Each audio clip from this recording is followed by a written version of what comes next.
Hi hello అందరికీ ఇవాళ మనం చికెన్ పెప్పర్ ఫ్రై చేద్దాం.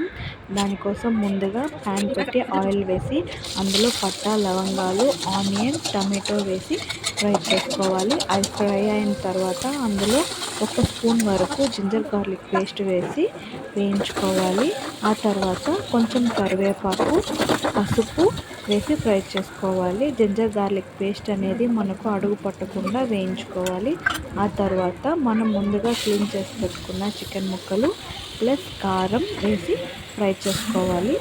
ఆ మసాలా అన్నీ మనకు ముక్కలకు బాగా పట్టేలాగా మిక్స్ చేసుకోవాలి. ఆ తర్వాత రాళ్ళుప్పు వేసుకోవాలి.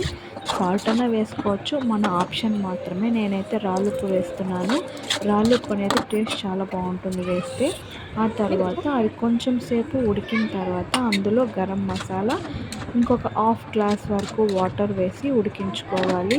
అది కూడా వాటర్ మొత్తం డ్రై అయ్యేంత వరకు ఉంచాక లాస్ట్లో మనం పెప్పర్ అనేది మిక్సీ వేసుకొని అందులో ఆ పౌడర్ని అందులో వేసుకోవాలి.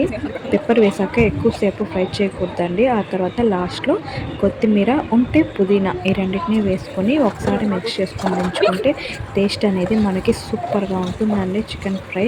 Subscribe to my channel, like and comment చేయండి.